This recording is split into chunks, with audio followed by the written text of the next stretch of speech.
So now please launch your Eclipse, and then we're going to create another project for today. Okay. We already did a very simple example on Monday about the if statement, but let's just do another slightly more complicated one. Okay. Can we just create a new Java project here? CSE114 Spring 16, and then Week02 Lab2. Okay. If you do that, so let's create a new class. Okay. So source new class, and then let's call that maybe if statements. Okay. Like that. Oh, I forgot the main method, but that's okay. So there are two ways for you to do this. You can say main and then control space. And then it's going to give you the option to complete the main method for you. Click on that, and then you got the main method. Okay, it should be quite easy to do. Okay, so we would like to just to introduce to you more a slightly more complicated structure for if statement. Okay, let's just review what we did the other day. Okay, so let's say we declare one integer. Let's say we read the integer from the user. That might be more interesting. Remember, the way to do that is by declaring a scanner and then control space. It's going to put the import statement for you, right? You should be quite familiar with that already. Scanner and input equals new scanner. Let me just maximize this and system.in. Okay, that's what you gotta type. Okay, so now let's have a prompt message for your user. So prompt the user to enter an integer. Okay, let's make the application slightly more interesting. Okay, slightly more. What about prompt the user to enter a name? Somehow we want the user to introduce themselves to us. Okay, and then I'll show you why it would be more interesting. Okay, so now you're going to say system.out.println. Here you can say enter your name. Okay, so now we certainly, well, the name is going to be a string, not integer, right? So it's going to be a sequence of characters. So we can say string user name, or just a name, doesn't matter. And now we're going to say that it's going to be assigned to something that we read from the keyboard. And in this case, this might be the first time we are using it. You still have to say input. What we said before was to say next int. But if you want to read a string from the user, you would say next line. Okay, that's something I will also give you in the quiz. So you don't have to memorize that. All you gotta know is you have to put that line there on the right hand side of the assignments. That's all you gotta know. Okay. Okay. Once you got the username over there, so now let's do something interesting here. So now prompt the known user, since we know the user's name already, to enter an integer. Okay. So now let's see, we can customize the prompt message a little bit. Certainly something we haven't done before. We can now say username. Okay, let's have a comma here. Enter an integer. Okay, like that. Let's just run it to see what happens. Let's read the integer as well. Okay, and then we can say now you'll be just what you did before. You can say I equals input dot next int.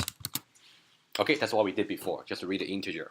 So you can see here in line number 9, we call the next line to get the string. In line number 13, we call the next int to get an integer, right? Okay, so now one more thing. So we can say system.out.println. Okay, and username.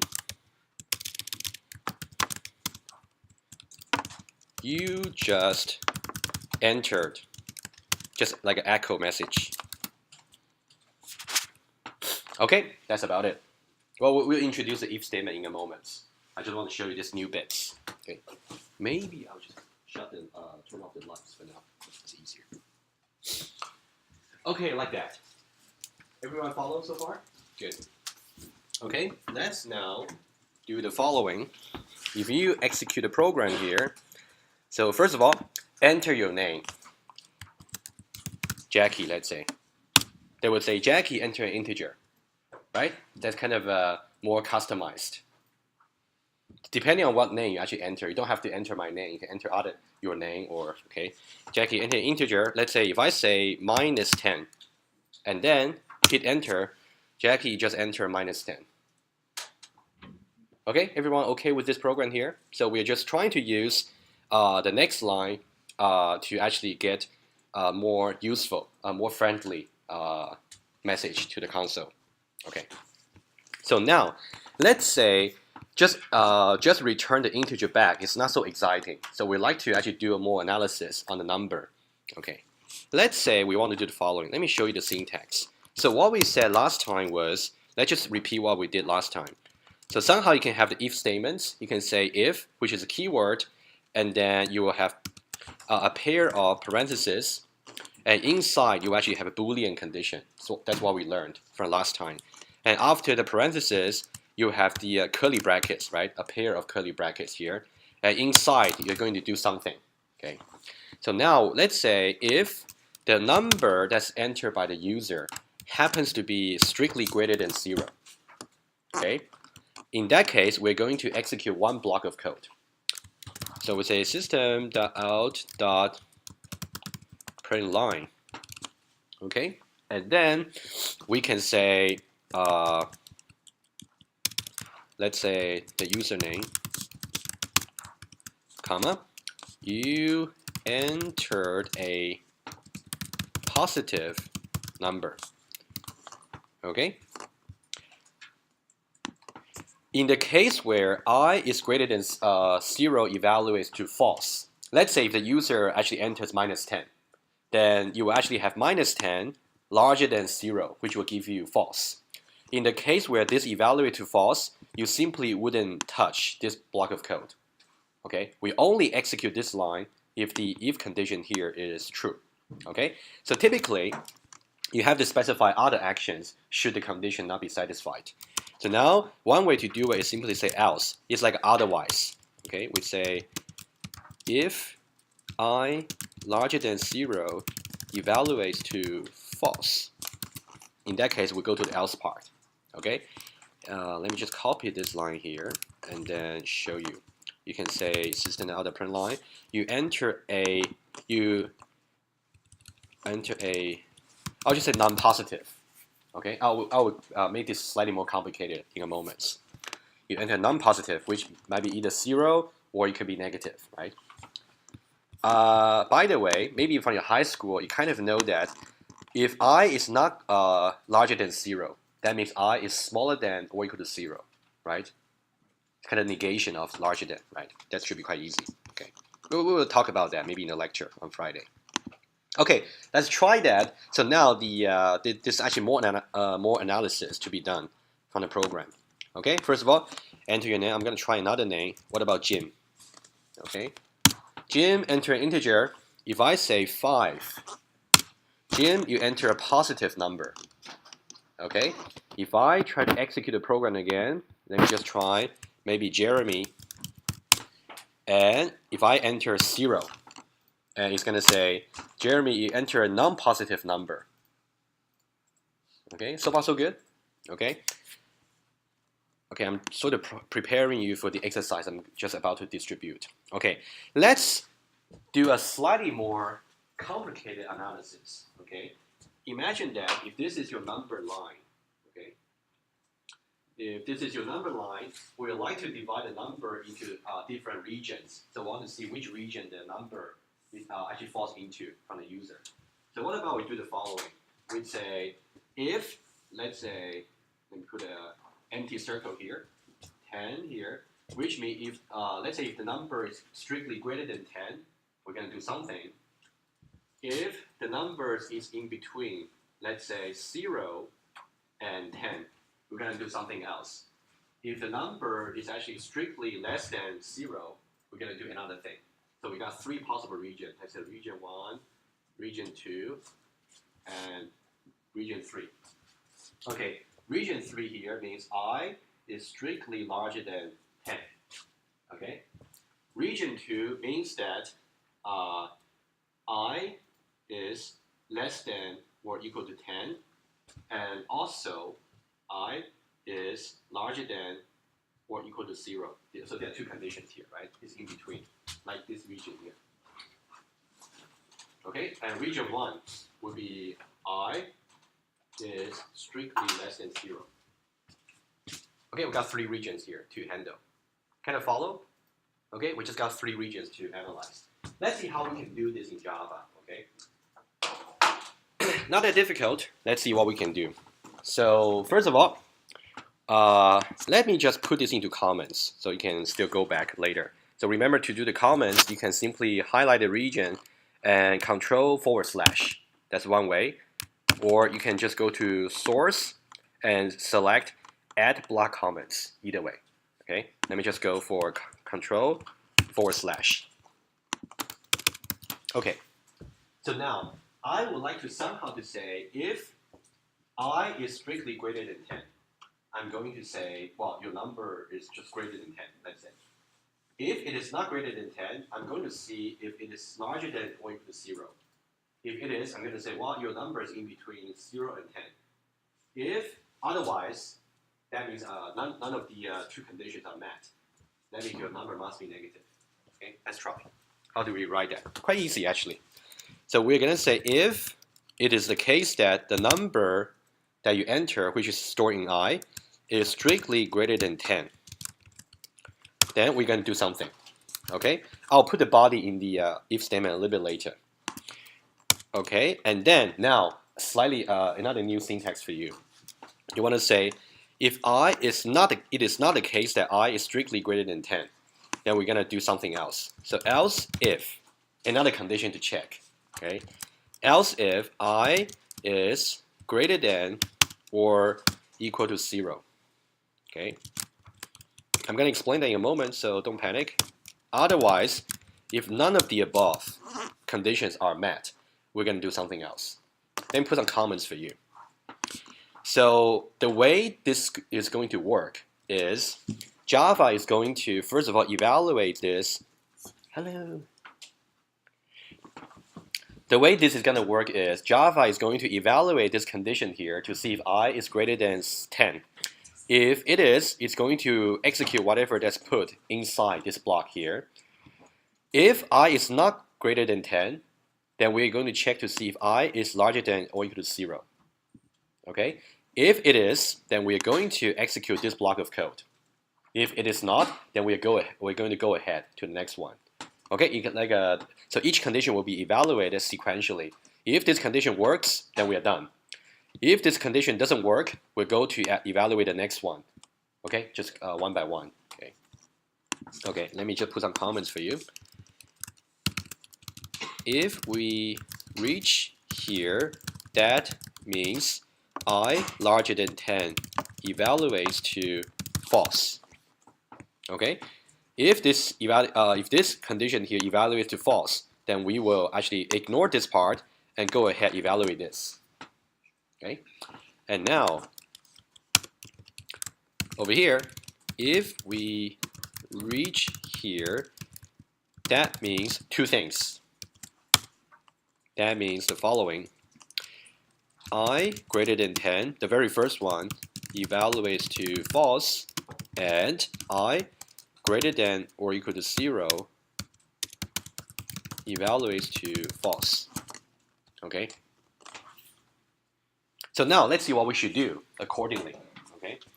In the case where I is greater than 10, we're going to say system.out.println. Okay? We're going to say username. Let me just copy this, just save my time. Okay, you can do the same if you like. So wherever it is, you enter a number greater than 10. Okay, I'll just but you kind of see the point here. And then we're going to do another thing. So now system in the case where it is not greater than 10, but it's still greater than or equal to 0. That means that it's in between. Okay, so now we can say that you enter a number in between 0 and 10. Okay? And otherwise, you can say that whoever it is, you enter a negative number. Okay? Okay, let's try that and get a feel how this is going to work. So now imagine this. What if I enter number, let's say I happens to be 11. What's going to be the output? First one, right? You enter a number greater than 10. What if I enter, let's say, 8? The second one, because you can see the first condition to evaluate in line number 23, 8 greater than 10 is going to be false.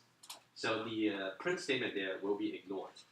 And then we'll go ahead for the second condition there. It's going to say 8 greater than or equal to 0, which is true. Then we'll go ahead and execute the print statement there and then ignore the rest. Okay. On the other hand, if I have -5, you can also predict what's going to happen, right? The first two conditions are going to evaluate to false. And then we're going to the else part and then print out the statements. Let's give it a try, okay? Okay, let's execute a program here and say, what about, I don't think there's any Sanghei here, right? What about Sanghei? Okay, enter an integer here. If I say 12, okay, Sanghei, you enter a number greater than 10. Okay, seems correct. Sanghei, enter an integer. What about 5? Okay, in between 0 and 10, you can see the program somehow output different statement here. Okay, and now, what about this? Again, Sanghei, and this time, what about -2? Okay, again, it's going to say negative number. Okay, kind of see different statement might be executed conditionally. Now, one more point. How do we say I would like to just have another region? So now I got R1, R2, and R3.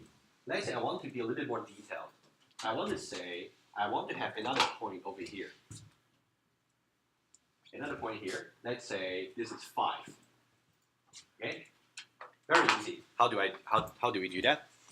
I will also talk about the formal syntax for if statements, but in Java, basically, you can have one if and one else. You can have as many else if as you like, as many as possible. So now we can simply say, just do else if I greater than or equal to 5. Okay, you can somehow see we actually start with the largest number here, and then the second largest, and then 0, etc. You don't have to understand exactly why, but we'll talk more about that on Friday. Okay, but this example should be enough for the exercise you're going to do. Okay, so similarly, you can say now you enter a number in between 5 and 10, and then 0 and 5. Just modify the message a little bit. Okay, so now why don't we give it a try and see?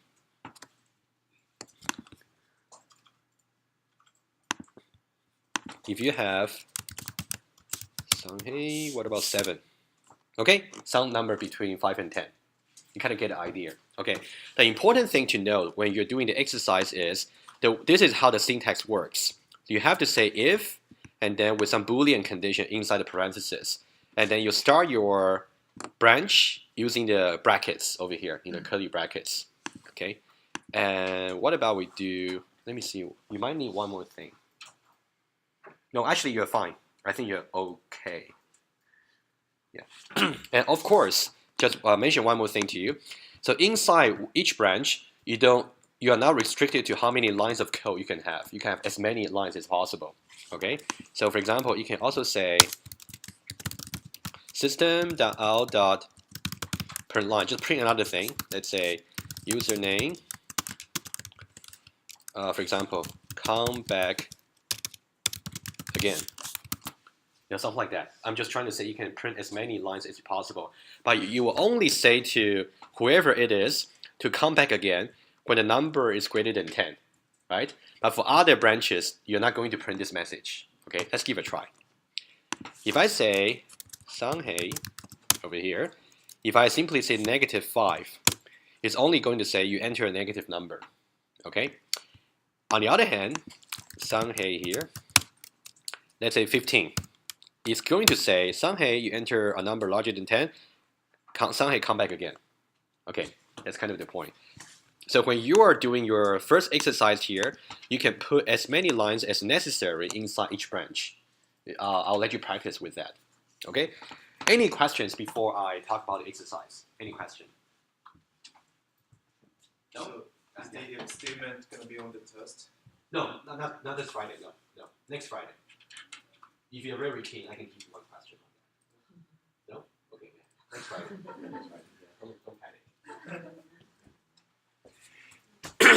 Okay, let me just stop the recording and then I will talk about the exercise very quickly.